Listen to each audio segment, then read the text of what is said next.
అందరికీ నమస్కారం. మన కథలో ఛానల్కి స్వాగతం.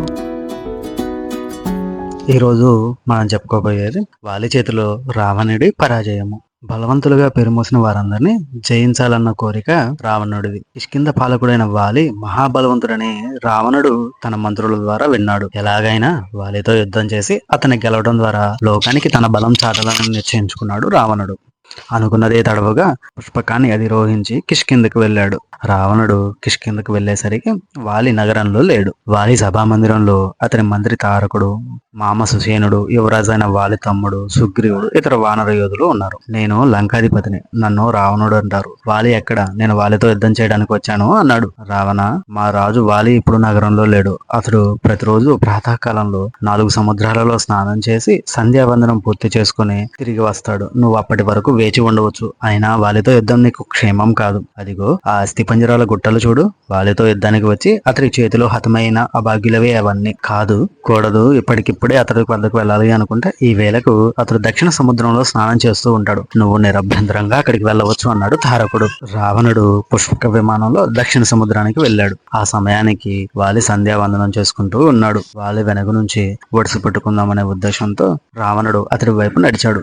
ఓరకంటితో వాలి ఇదంతా గమనిస్తూనే ఉన్నాడు. రావణుడు దగ్గరికి రాగానే హఠాత్తుగా అతని మెడను చంకలో ఒడిసి పట్టుకుని ఆకాశంలోకి పైకి ఎగిరాడు. వాలి చర్యకు రావణుడు దిగ్భ్రాంతి చెందాడు.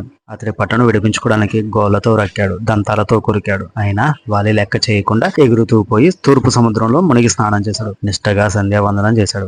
రావణ మెడ మీద నుంచి తన పట్టును ఏ మాత్రం సడలించలేదు. రావణుడు ఉక్కిరి బిక్కిరి అయ్యాడు, గోల చేశాడు.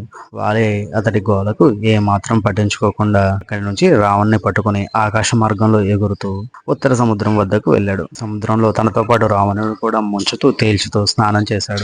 అక్కడ యథావిధిగా సంధ్యావందనం పూర్తి చేసుకున్నాడు. వాలి చేష్టలకు రావణుడికి శక్తులన్నీ ఉడికిపోయి భయం పట్టుకుంది. వాలి రావణ్ణి దగ్గరలో ఉన్నటువంటి పొదల మధ్యలోకి విసిరిపడేశాడు. తర్వాత రావణుని చూసి వాలి వినోదంగా నవ్వాడు. చూడడానికి మహారాజులా ఉన్నావు, ఇంతకు తమరెవరు? ఎక్కడి నుంచి తమరి రాక ఏ పని మీద వచ్చారు అని వేలాకోలంగా ప్రశ్నించాడు. కొద్ది క్షణాలకు రావణుడు తేరుకున్నాడు. నెమ్మదిగా గొంతు సరి చేసుకుని, వానరేశ్వర, నన్ను రావణుడు అంటారు. నేను లంకాధిపతిని, దేవతలు జయించినవని. అయితే నీ శక్తి అమోఘం, అద్భుతం, అద్వితీయం. గమన వేగంలో నువ్వు గరుడుని, వాయువుని మించిపోయావు.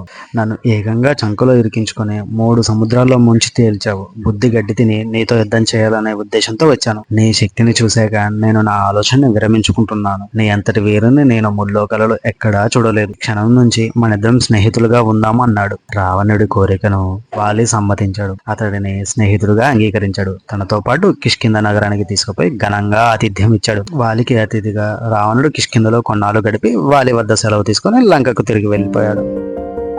ఇది ఈ రోజు కథ. ఇలాంటి మరిన్ని కథలతో మళ్ళీ మేము ముందుకు వస్తాను. మా యొక్క ఈ కథల ఛానల్ మీకు నచ్చినట్లయితే లైక్ చేయండి, షేర్ చేయండి, సబ్స్క్రైబ్ చేయండి. అదేవిధంగా మీలా మరో నలుగురితో మన ఛానల్ని సబ్స్క్రైబ్ చేయించండి. ధన్యవాదాలు. ఉంటాను మరి.